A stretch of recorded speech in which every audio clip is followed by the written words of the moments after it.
To Raghulan guys. So இப்போ வந்து நம்ம இந்த Upwork போர்ட்டல் பற்றி பார்த்துட்ருக்கோம். ஸோ இது வந்து தேர்ட் பார்ட் இதில் வந்து நம்ம என்ன பண்ணோம் அப்படின்னா ஹவு டு அனலைஸ் கிளைண்ட்ஸ் அப்படின்றத பற்றி பார்க்க போகிறோம். ஸோ இந்த கிளைண்ட்ஸ் வந்து ஒர்த்தா, அந்த ப்ராஜெக்ட்ஸ் வந்து இவங்களோட ப்ராஜெக்ட்ஸ் ஒர்த்தா, அண்ட் இவங்க எந்த ரீஜன்லேருந்து வராங்க, எவ்வளோ ஸ்பெண்ட் பண்ணுவாங்க, இதை பற்றிலாம் பார்க்க போகிறோம். இது வந்து common across all freelancing portals guys. So இதே கிளைண்ட்ஸ் தான் வந்து அங்கேயும் ப்ராஜெக்ட்ஸ் போடுவாங்க. ஸோ அதனால் வந்து இந்த நாலேஜ் வந்து it is common across all freelancing portals. So first of all வந்து ப்ராஜெக்ட்ஸ் வந்து நீங்கள் போய்ட்டு இப்படி லிஸ்ட் பண்ணி பார்க்குறப்ப வந்து ஆல்வேஸ் ஷார்ட் செக்ஷன் வந்து நியூவஸ்ட் ப்ராஜெக்ட் போடுங்க, ரெலவென்ஸ் இந்தமாரி டிஃப்ரெண்ட் செக்ஷன்ஸ் போடுங்க. பட் நியூவஸ்ட் போட்டிங்கன்னா ப்ரிட்டி மச் ஹாட்டாக இருக்கும் உங்களுக்கு அந்த லீட்ஸ் வந்து. ஸோ கிளைண்ட் வந்து ரெஸ்பான்சிவாக இருப்பாங்க. நீங்கள் வந்து அப்டேட் ப்ரொபோசல் சப்மிட் பண்ணிங்கன்னா கொஞ்சம் ரெஸ்பான்சிவாக இருப்பாங்க, which is very good. So let's analyse few clients. So இதில் இருக்க சில கிளைண்ட்ஸ் வந்து நம்ம அனலைஸ் பண்ணுவோம். ஸோ இப்போ நீங்கள் ஓவராலாக வந்து ஈவன் இந்த ஸ்மால் ஆடில் நீங்கள் பார்த்தீங்க அப்படின்னா கிளைண்ட்டோட டீட்டெயில்ஸ் இருக்கும். ஸோ ஒன்று வந்து எத்தனை ப்ரொபோசல் சப்மிட் ஆகிருக்கு, அண்ட் செகண்ட் வந்து எவ்வளோ ஸ்டார்ஸ், கிளைண்ட் வெரிஃபைடா, பேமெண்ட் வெரிஃபைடா, எத்தனை ஸ்டார்ஸ் இருக்குது கிளைண்ட்டோட பேமெண்ட்ஸ். ஸோ அது ப்ரிட்டி மச் என்னென்னா சம்டைம்ஸ் வந்து கிளைண்ட்ஸ் வந்து ஒர்க்கை கொடுப்பாங்க, நீங்கள் ஒர்க்கை டெலிவர் பண்ணுவீங்க, சம்டைம்ஸ் டிலேஸ் இருக்கும். ஈவன் நீங்கள் கரெக்டாக டெலிவர் பண்ணாலும் அவங்களுக்கு ஏதோ ஒரு பேமெண்ட் வராமல் இருக்கும், இல்லை அந்த ப்ராஜெக்ட் அதுக்கு மேலே தேவைப்படாமல் இருக்கும். ஸோ அதுக்கப்புறம் அப்படியே பே பண்ணாமல் போயிடுவாங்க. ஸோ அந்தமாரி இருந்துச்சுன்னா உங்களுக்கு இந்த ஸ்டார் ரேட்டிங்ஸ் வந்து கம்மியாக இருக்கும். ஸோ அதையும் பார்த்துங்க. 5 ஸ்டார் இருந்துச்சுன்னா தேர் ஆல்வேஸ் ப்ராம்ப்ட் கிளைண்ட் அந்த மாதிரி. அதுக்கப்புறம் எவ்வளோ ஸ்பெண்ட் பண்ணியிருக்காங்கன்றதை பாருங்கள். சில கிளைண்ட்ஸ் வந்து எப்படின்னா இதில் வந்து 2 டைப் இருக்குது கைஸ். ஒன்று வந்து கிளைண்ட்ஸ் வந்து அந்த Upwork ஃப்ரீலான்சிங் இந்த போர்ட்டலில் வந்து பே பண்ணுவாங்க, இன்னொன்று வந்து வெளியில் வந்து பே பண்ணுவாங்க. முக்கால்வாசி ஃப்ரீலான்சர்ஸ்க்கு வந்து ஒர்ஸ்ட் ஒர்க் மட்டும் Upworkல பண்ணுவாங்க, மற்றது எல்லாமே வந்து டேரெக்டாக பேபாலில் பண்ணிவிடுவாங்க. ஏன்னா பேபால்னால் உங்களுக்கு ஃபீஸ் வந்து 3% அண்ட் Upworkனா உங்களுக்கு 20% ஃபீஸ். ஸோ அது வந்து எந்த சைடு பார்த்தாலும் கொஞ்சம் அதிகம் தான் ஃபீஸ் இது. ஸோ அதனால் சம்டைம்ஸ் வந்து வெளியிலையும் பே பண்ணுவாங்க. ஸோ அதனால் இந்த அமௌண்ட் வந்து கம்மியாக இருக்குது அப்படின்றது வந்து நீங்கள் ஒரு பெரிய விஷயம் கிடையாது. பட் டிப்பிக்கலாக வந்து இப்போ பார்த்தீங்கன்னா இது $9,000 வந்து இந்த கிளைண்ட்டுக்கு பே பண்ணியிருக்காங்க. ஸோ அப்போ வந்து இப்படி யோசிச்சு பாருங்கள். ஸோ லெட்ஸ் சே நீங்கள் வந்து மாதம் வந்து லட்சக்கணக்கான ரூபாய்க்கு வந்து நீங்கள் வந்து ப்ராஜெக்ட்ஸ் வந்து கொடுத்துட்ருக்கீங்க. நீங்கள் ஒரு கிளைண்ட் லட்சக்கணக்கான ரூபாய் ப்ராஜெக்ட் கொடுத்துட்ருக்கீங்க அப்படின்னா உங்களை பொறுத்த வரைக்கும் நல்ல ப்ராஜெக்ட் குவாலிட்டியாக பண்ணணும், நல்ல டெலிவரி பண்ணணும், நல்ல ஒர்க்கு பண்ணணும் அப்படின்னு நினச்சி நீங்கள் வந்து பண்ணுற ஒரு கிளைண்ட். ஸோ அப்படி இருக்க கிளைண்ட் வந்து அந்த 20% சேவ் பண்ணுறதுக்காக ஒவ்வொரு லட்சே வந்து நீங்கள் ஒரு ப்ராஜெக்ட் போடுறீங்கன்னு வச்சுக்கலாம். ஃபஸ்ட்டு டைம் வந்து ஒரு ஃப்ரீலான்சர்கிட்ட டீல் பண்ணுறீங்க. ஸோ அப்படி பண்ணுறப்ப வந்து அந்த ஃப்ரீலான்சர் கரெக்டாக இருப்பானா இல்லையா, அவன் ஒழுங்காக டெலிவர் பண்ணுவானா இல்லையா, அந்த டவுட்ஸ் எல்லா கிளைண்ட்ஸுக்கும் இருக்கும். ஸோ நல்ல கிளைண்ட்ஸ்லாம் என்ன பண்ணுவாங்கன்னா ஃபஸ்ட்டு ப்ராஜெக்டையாவது அட்லீஸ்ட் வந்து Upworkல பண்ணுவாங்க. ஏன்னா அந்த ஃப்ரீலான்சர் ஏதாவது தப்பு பண்ணா அப்படின்னா போய் ரிவ்யூ கொடுக்க முடியும் அவனுக்கு. ஸோ இந்த ரிவ்யூ கொடுக்க முடியும் அப்படின்றதுனால வந்து ஃப்ரீலான்சர்ஸ் கொஞ்சம் பயந்து கரெக்டான ஒர்க்கு டெலிவர் பண்ணுவாங்க. ஸோ அட்லீஸ்ட் இந்த ஃபஸ்ட்டு ஒர்க் வந்து பண்ணுறப்ப அந்த கிளைண்ட்டுக்கும் தெரியும், ஓகே இந்த ஃப்ரீலான்சர் வந்து இப்படி தான் பண்ணுவார், ஸோ ஒர்க் ஓகேவாக இருக்கும் அப்படின்னு சொல்லிட்டு இருக்கும். ஸோ இந்த ஃபஸ்ட்டு ப்ராஜெக்ட்லேயே வந்து அவங்க ரிஸ்க் எடுக்கிறாங்கன்னு வச்சுக்கோங்க. ஸோ இந்த 20% கமிஷனை சேவ் பண்ணுறதுக்காக வந்து ஃபஸ்ட்டு ப்ராஜெக்ட்லேயே ரிஸ்க் எடுத்துகிட்டு ப்ராஜெக்ட் வந்து டேரெக்டாக நீ வெளியில் வந்துரு, நான் உனக்கு வந்து வெளியில் பே பண்ணுறேன் அப்படின்னு சொல்கிற கிளைண்ட் வந்து கொஞ்சம் ரிஸ்கி தான். ஏன்னா அவங்க திரும்ப பே பண்ணலன்னா உங்களுக்கு எந்த ஒரு டிஸ்பியூட் ரெசல்யூஷன் எதுவும் பண்ண முடியாது. So that is also there. So 2 விதமாக பே பண்ணுவாங்க. ஒன்று Upworkலேயே பே பண்ணுவாங்க, இந்த ஃப்ரீலான்சிங் போர்ட்டல் இதிலே பே பண்ணுவாங்க. இன்னொன்று வந்து PayPal, direct bank transfer, so அந்த மாதிரியும் பே பண்ணுவாங்க. முக்கால்வாசி வந்து சேஃபர் சைடு வந்து ஃபஸ்ட்டு ப்ராஜெக்ட் வந்து Upworkல டீல் பண்ணுங்கள். ஸோ உங்களுக்கும் அந்த கிளைண்ட்டை பற்றி தெரியும். ஸோ கிளைண்ட் ஒழுங்காக பே பண்ணுறவங்க ஈவன் தான் இங்கே 100% இருந்தாலும் நீங்கள் ஃபஸ்ட்டு ப்ராஜெக்ட் Upworkலேயே பண்ணுங்கள். பண்ணிவிட்டு அண்ட் மோரோவர் அந்த 20% வந்து உங்களுக்கு நல்லது தான். உங்களுக்கு வந்து நல்ல ஃபீட்பேக் கிடைக்கும். நீங்கள் டெலிவர் நல்லா பண்ணிங்க அப்படின்னா கிளைண்ட் நல்ல ஃபீட்பேக் கொடுப்பாங்க உங்களுக்கு. அதை வச்சு அடுத்த ப்ராஜெக்ட் கிடைக்கும். So which is also good. So இப்போ வந்து பார்த்தீங்க அப்படின்னா வந்து கிளைண்ட் 5 ஸ்டார் ரேட்டிங் இருக்குது அண்ட் எவ்வளோ ஸ்பெண்ட் பண்ணியிருக்காங்க, அதுக்கப்புறம் என்ன லொக்கேஷனில் இருக்குது அப்படின்றது இருக்குது. ஸோ இப்போ நீங்கள் பார்த்தீங்கன்னா முக்கால்வாசி யுனைடெட் ஸ்டேட்ஸ், அது அமெரிக்காவில் இருக்கிற கிளைண்ட்ஸ்லாம் பார்த்தீங்கன்னா நல்லா ஸ்பெண்ட் பண்ணியிருப்பாங்க. ஸோ இந்த கிளைண்ட்லாம் பாருங்கள் கனடா, US, நான் சொன்ன மாதிரி UK இவங்கெல்லாம் பார்த்தீங்கன்னா கிட்டத்தட்ட 200,000. ஸோ இப்போ 200,000னா லுக்கிங் சம்வேர் அரௌண்ட் 1 crore கிட்டக்கு வந்து வெறும் Upworkலேயே மட்டும் ஸ்பெண்ட் பண்ணியிருக்காங்க. அப்போனா இது இல்லாமல் ஆஃப்லைனில் எவ்வளோ ஸ்பெண்ட் பண்ணியிருப்பாங்க. ஸோ இது வந்து பெரிய கிளைண்ட். ஸோ இந்தமாரி கிளைண்ட்டுக்கு வந்து நீங்கள் ரிஸ்க் எடுத்து அந்த ஒர்க்கை வந்து நீங்கள் கம்மியாக கூட பண்ணி கொடுக்கலாம். ஸோ அந்த கிளைண்ட்டோட ரிலேஷன்ஷிப் தான் முக்கியம். இந்த கிளைண்ட்டை நீங்கள் வச்சுருந்தீங்க அப்படின்னா வந்து உங்களுக்கு இந்த ப்ராஜெக்ட் மட்டும் இல்லை, வரிசையாக கிடைக்கிற ப்ராஜெக்ட்ஸ் எல்லாமே உங்களுக்கு நல்லதாக கிடைக்கும். So which is also very important. So இப்போ இந்தமாரி ப்ராஜெக்ட்ஸ் எல்லாம் நீங்கள் ஸ்க்ரால் பண்ணுறப்ப நல்ல ப்ராஜெக்ட் இருந்துச்சுன்னா அதை அப்படியே புக் மார்க் பண்ணி வச்சுருக்கலாம். அப்போ நீங்கள் திரும்ப போய்ட்டு ரீவிசிட் பண்ணிக்கலாம். ஸோ இப்போ வந்து நம்ம 2 கிளைண்ட்ஸ் அனலைஸ் பண்ணுவோம். ஸோ ஒன்று இங்கே பாருங்கள், இந்த கிளைண்ட் வந்து பேமெண்ட் அன்வெரிஃபைடு சிங்கப்பூர். ஸோ இது வந்து it may be risky and also ப்ராஜெக்டோட எஸ்டிமேட்டட் பட்ஜெட் பார்த்தீங்கன்னா வெறும் $500 தான் போட்டிருக்காங்க. ஸோ அதனால் வந்து ப்ராஜெக்டோட வேல்யூ கம்மி. ஸோ உங்களுக்கு யாராவது ஜூனியர் ரீசோர்ஸ் இருக்காங்க, ஸோ அவங்கள வச்சு டெலிவர் பண்ண முடியும் அப்படின்னா இந்தமாரி பண்ணலாம். அண்ட் மோர் ஓவர் சின்ன ப்ராஜெக்ட்ஸ் வந்து நீங்கள் Upwork மூலயமா நீங்கள் வந்து டீல் பண்ணீங்க அப்படின்னா முக்கால்வாசி இந்த கிளைண்ட்ஸ்லாம் வந்து பெட்டியாக இருப்பாங்க. ஸோ உங்களுக்கு வந்து எனக்கு அதை பண்ணி கொடு இதை பண்ணி கொடுன்னு ரொம்ப கேட்டுட்டு இருப்பாங்க. அந்த $500 நீங்கள் அதை பண்ண முடியாது, உங்கள் பட்ஜெட்டுக்கு பண்ண முடியாது.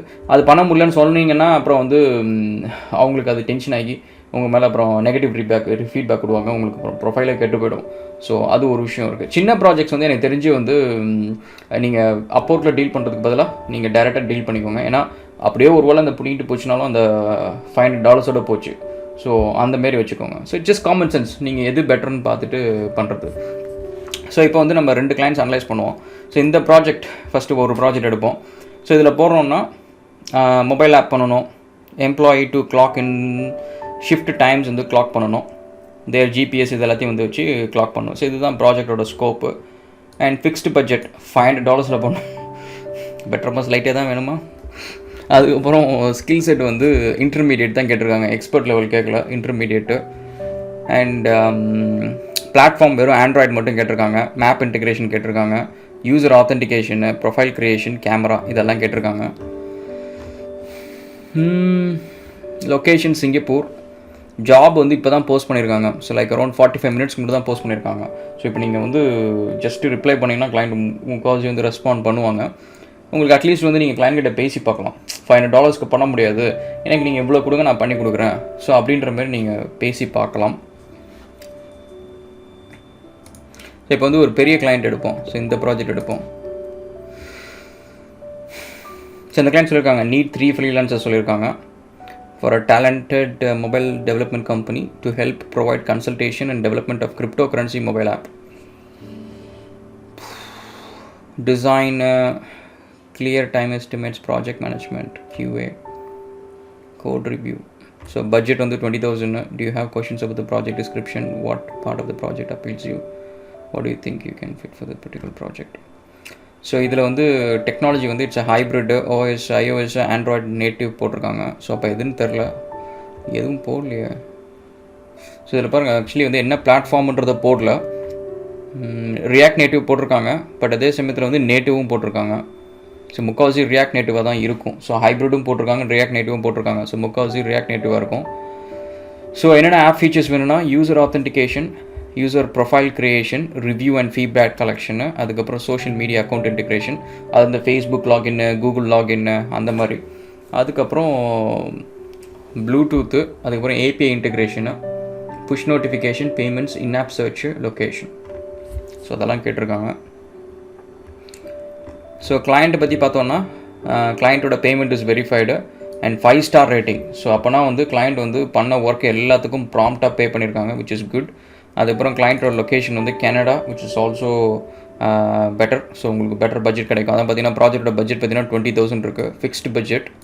அதுக்கப்புறம் வந்து இது வரைக்கும் 36 ஜாப்ஸ் போஸ்ட் பண்ணியிருக்காங்க. அதில் 42% வந்து ஹையர் அண்டு 1 வந்து ஓப்பன். ஸோ அதாவது என்ன அர்த்தம்னா கிளைண்ட்ஸ் வந்து எப்போல்லாம் உங்களுக்கு ரெக்குயர்மெண்ட் இருக்கோ அவங்க ஜாப் வந்து போஸ்ட் பண்ணுவாங்க.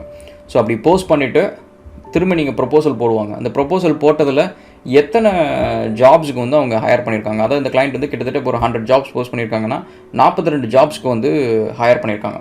மிச்சம் இருக்கிற 68% வந்து 68 ஜாப்ஸ்க்கு வந்து அவங்க ஹையர் பண்ணலை. ஸோ மேபி வந்து அதுக்குள்ளார வந்து வேறு யாராவது கிடச்சிருப்பாங்க, வேறு யாராவது ஒர்க்கு கொடுத்துருப்பாங்க, அந்த மாதிரி இருக்கும். அதுக்கப்புறம் டோட்டல் ஸ்பெண்ட் இது வரைக்கும் பார்த்திங்கன்னா 200,000 செலவு பண்ணியிருக்காங்க, கிட்டத்தட்ட ₹1 கோடி செலவு பண்ணியிருக்காங்க. அண்டு மொத்தம் 19 ஹையர்ஸ்க்கு. ஸோ 19 ஹையர்ஸ்னால் 20 பேருக்கு வந்து ₹1 கோடி செலவு பண்ணியிருக்காங்க இது வரைக்கும் பண்ண ஒர்க்குக்கு. ஆவரேஜாக எவ்வளோ பே பண்ணியிருக்காங்கன்னா $32 per hour வந்து ஆவரேஜாக பே பண்ணியிருக்காங்க.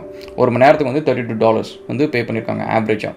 ஸோ அதேமாதிரி அக்கௌண்ட் வந்து 2017 வச்சுருக்காங்க. So it's old account. So like around ரொம்ப நாளாக வந்து Upwork யூஸ் பண்ணிருக்காங்க. So they'll be a professional client. So இது எல்லாமே ஓகே. ஸோ இப்போ இப்படி தான் கைஸ். ஸோ நம்ம வந்து அனலைஸ் பண்ணுறது கிளைண்ட்டை பொறுத்த வரைக்கும் அவங்க வந்து நான் ஏற்கனவே சொன்ன மாதிரி அவங்க வெதர் டெக்னிக்கலாக வந்து ஸ்ட்ராங்காக இருக்காங்களா, இல்லை வந்து கொஞ்சம் அரைகுறை டெக்னிக்கலா, இல்லை டெக்னிக்கல் தெரியாதா. ஸோ இந்த 3 கேட்டகரி தான் கிளைண்ட்ஸை பொறுத்த வரைக்கும். ஸோ இந்த 3 கேட்டகரியில் வந்து அவங்களுக்கு வந்து டெக்னிக்கல் தெரியாது அப்படின்னா you have to tell them every thing. Okay, இந்த டெக்னாலஜி நம்ம பண்ணுறோம், இதுக்கு இவ்வளோ டியூரேஷன் எல்லாத்தையும் நீங்கள் கிளியராக புரிய வைக்கணும். டெக்னாலஜி வந்து அரைகுறையாக இருந்துச்சுன்னா அவங்க சம்டைம்ஸ் வந்து அவங்களும் ஒரு டெவலப்பர் அப்படின்னு அவங்களே நம்ப வச்சுட்டு அவங்க வந்து நிறைய இன்டர்ஃபியர் பண்ணுவாங்க ப்ராஜெக்டில். ஸோ அது வந்து சம்டைம்ஸ் வந்து இரிட்டேட்டிங்காக இருக்கும், அட் த சேம் டைம் வந்து டிஃபிகல்ட்டாக இருக்கும் ப்ராஜெக்ட் டெலிவர் பண்ணுறதுக்கு. ஸோ அதை வந்து நீங்கள் முன்னாடியே சொல்லிடணும். டெக்னிக்கலி ஸ்ட்ராங்காக இருந்தாங்கன்னா, டெக்னிக்கலாக உங்களுக்கு ஏதாவது ப்ராப்ளம் வந்துச்சுன்னா அவங்க சொன்னால் வந்து கண்டுபிடிச்சிருவாங்க, புரிஞ்சுப்பாங்க. So that is a thing. And முக்கால்வாசி வந்து டெக்னிக்கலாக ஸ்ட்ராங்காக இருக்க கிளைண்ட்டுக்கு வந்து நீங்கள் சும்மா அந்த டெவலப்பர் புல்ஷீட்னுவாங்க, அதை நீங்கள் பண்ணவே பண்ணாதீங்க. அதாவது ஒர்க்கே பண்ணணும்னு வச்சிங்களேன், டெவலப்பர்கிட்ட கேட்டிங்கன்னா என்னங்க பண்ணீங்க அப்படின்னு கேட்டால், நான் பக் ஃபிக்ஸ் பண்ணேன், நான் வந்து ஒரு ப்ராப்ளம் இருந்துச்சு, அதை நான் ரிசர்ச் பண்ணிருந்தேன், இது எல்லாமே டெவலப்பர் சொல்கிற புல்ஷீட். ஸோ நான் என்னோடய ஆஃபீஸில் இருக்க டெவலப்பர்ஸ் நான் தான் சொல்லுவேன், இந்த கதையெல்லாம் விடாதீங்க. ஒர்க் பண்ணலையா லீவ் எடுத்துக்கோ, நீ போய் ஆப்சன்ஸில் இருக்கியா ஏதோ ஒன்று பண்ணிக்கோ. ஸோ ஒர்க் பண்ணேன்னு சொல்லிவிட்டு ஒர்க் பண்ணாமல் இருக்காது. இவ்வளோதான் லாஜிக், சிம்பிள் லாஜிக் இது. ஸோ ஃப்ரீலான்சிங்கை பொறுத்த வரைக்கும் உங்களுக்கு தெரியாது எந்த கிளைண்ட் வந்து டெக்னிக்கலாக ஸ்ட்ராங்கு, எவங்க டெக்னிக்கலாக ஸ்ட்ராங் இல்லை அப்படின்றது உங்களுக்கு தெரியாது. So until you know that, எனக்கு தெரிஞ்சு யார்ட்டுமே புல்ஷீட் பண்ணாதீங்க. ஸோ அது வந்து it's not even worth it. So சும்மா நீங்கள் வந்து பேருக்கு எடுத்துப்பீங்க. So which is not worth it. So அதனால் that is one thing. So next வந்து கிளைண்ட் வந்து என்ன சார்ட் ஆஃப் பட்ஜெட் வந்து வில்லிங் டு ஸ்பெண்ட் அப்படின்றத பாருங்கள். ஸோ இப்போ வந்து $1,000 இந்த ஒர்க்குக்கு அவங்க எவ்வளோ ஸ்பெண்ட் பண்ணணும்னு நினைக்கிறாங்க அப்படின்றத பாருங்கள். ஸோ நெக்ஸ்ட் வந்து கிளைண்ட் வந்து எவ்வளோ வந்து willing to spend time with this project. அந்த ப்ராஜெக்ட் வந்து டைட் டெட்லைன்ஸ் இருக்கா, இல்லை வந்து இது வந்து சும்மா ஒரு 1 month டெலிவர் பண்ணணும், எனக்கு 5 days டெலிவர் பண்ணணும், 2 months பண்ணணும். ஸோ அப்படின்ட்டு அவங்க என்ன டியூரேஷனில் கொடுக்குறாங்க அப்படின்றதையும் பாருங்கள். சம்டைம்ஸ் ரொம்ப ஷார்ட் டியூரேஷன்னா உங்களுக்கு வந்து உங்களோட ஒர்க் பண்ணிவிட்டு ஃப்ரீலான்சிங் பண்ணிங்க அப்படின்னா சம்டைம்ஸ் டெலிவர் பண்ணுறது ரொம்ப டிஃபிகல்ட்டாக இருக்கும். ஸோ அதனால் அந்த டைம் ஃப்ரேம் உங்களுக்கு செட் ஆகுதா அப்படின்றத பார்த்துக்கோங்க. நெக்ஸ்ட் வந்து டெக்னாலஜி. ஸோ ஃப்ரீலான்சிங்கை பொறுத்தவரைக்கும் ஒரு அட்வான்டேஜ் என்னென்னா, உங்களுக்கு தெரியாத டெக்னாலஜியில் கூட நீங்கள் ப்ராஜெக்ட் எடுத்து நீங்கள் அதை கற்றுக்கிட்டு பண்ணலாம். ஆனால் என்னென்னா, நீங்கள் அதை கற்றுக்கிட்டு பண்ணுறது ஓகே, நீங்கள் சொதப்பணின்னு வச்சுக்கலாம், உங்களுக்கு ரிவ்யூ வந்து கொடுப்பாங்க கிளைண்ட்டு. அப்போ வந்து நெகட்டிவ் எதாவது ரிவ்யூ கொடுத்துருக்காங்க, இந்த 5 ஸ்டாருக்கு பதிலாக 2 ஸ்டார் 3 ஸ்டார்லாம் கொடுத்தாங்கன்னு வச்சுக்கலாம், அதுக்கப்புறம் உங்களுக்கு ப்ராஜெக்ட் யாருமே கொடுக்க மாட்டாங்க. ஸோ அதனால் இனிஷியலாக வந்து நீங்கள் ப்ராஜெக்ட் எடுக்கிறப்ப வந்து நல்ல கிளைண்ட்டாக எடுங்க. அண்ட் உங்களுக்கு நல்லா தெரிஞ்ச டெக்னாலஜி, நல்லா ஸ்ட்ராங்காக எதில் இருக்கீங்களோ அதை எடுங்க. காஸ்ட்டு வந்து கொஞ்சம் ஓரளவுக்கு கிளைண்ட்டுக்கு அஃபோர்டபுளாக பண்ணி எடுங்க. So that is a thing. And next வந்து நான் சொன்ன மாதிரி லொக்கேஷன். ஸோ கிளைண்ட்டோட லொக்கேஷன் வந்து நீங்கள் வந்து Canada, US, UK and Australia, so இந்தமாரி இடம்லாம் நீங்கள் பார்த்தீங்கன்னா கிளைண்ட்ஸ் வந்து கொஞ்சம் ரிலாக்ஸ்டாக இருப்பாங்க, லைட் பேக்காக இருப்பாங்க, உங்களுக்கு பட்ஜெட்டும் டீசெண்டாக இருக்கும், அண்ட் கம்ஃபர்டபுளாக நீங்கள் வந்து ஒர்க் பண்ணலாம். ஸோ வெரஸ் வந்து மிடில் ஈஸ்ட்டு, இந்தியா, அதுக்கப்புறம் சிங்கப்பூர், மலேசியா, ஸோ மற்ற ரீஜன்ஸ்லாம் நீங்கள் பார்த்தீங்கன்னா it will be very tough. Japan அந்த மாதிரி ரீஜன்ஸ்லாம் பார்த்தீங்கன்னா வெரி டஃப் இருக்கும். அண்ட் நெக்ஸ்ட் வந்து பார்த்தீங்கன்னா லாங்குவேஜ் பேரியர் தான் இருக்குன்னு அதையும் செக் பண்ணிக்கோங்க. முக்கால்வாசி கிளைண்ட் வந்து இங்கிலீஷ் ஸ்பீக்கிங் கண்ட்ரீஸில் வந்தாங்கன்னா இங்கிலீஷ் பேசுவாங்க. So it should be okay. And நீங்களும் அதேமாரி இங்கிலீஷ் நல்லா தெரிஞ்சுக்கோங்க. ஏன்னா இதில் வர எல்லா ப்ராஜெக்ட்ஸுமே வந்து நீங்கள் இங்கிலீஷில் தான் பேசுவீங்க, ஸ்கைப்பில் தான் பேசுவீங்க. ஸோ உங்களுக்கு வந்து இந்த ப்ராஜெக்ட் முடிச்சதுக்கப்புறம் உங்களோட ஒர்க் குவாலிட்டிக்கு அவங்க ஒரு ரேட்டிங் கொடுப்பாங்க, விச் இஸ் ஓகே. அதேமாரி கம்யூனிகேஷனுக்கும் தனியாக கொடுப்பாங்க. ஸோ உங்களோட கம்யூனிகேஷன் வந்து அந்தளவுக்கு இல்லை அப்படின்னா அது கம்மியாக தான் ரேட்டிங் வரும். ப்ராஜெக்ட் நீங்கள் 5 ஸ்டார் வாங்கிடுவீங்க, பட் கம்யூனிகேஷன் சரியில்லை அப்படின்னா அதுக்கு கம்மி ஸ்டார் வாங்குவீங்க. அது அடுத்த கிளைண்ட்டுக்கு வந்து சில சமயம் யோசிப்பாங்க, ஐயோ இதுக்கிட்ட கொடுத்துட்டு அப்புறம் நான் சொன்னது புரியாது அந்த பையனுக்கு அப்படின்ட்டு யோசிப்பாங்க. So that's a thing. And that's about it guys. நம்ம அந்த ப்ராஜெக்ட் பிட்டிங்கை பற்றி நம்ம டீட்டெயில்டாக அப்புறம் ஒரு 2-3 ப்ராஜெக்ட்ஸ் நம்ம பிட் பண்ணி அது எப்படி போகுதுன்றதை பற்றி பார்ப்போம். இன்டர்வியூ ப்ராசஸையும் நம்ம அதே மாதிரி ரிவ்யூ பண்ணுவோம். Okay guys, we'll catch up in another video. Thank you so much for all the support. Stay tuned. Thank you.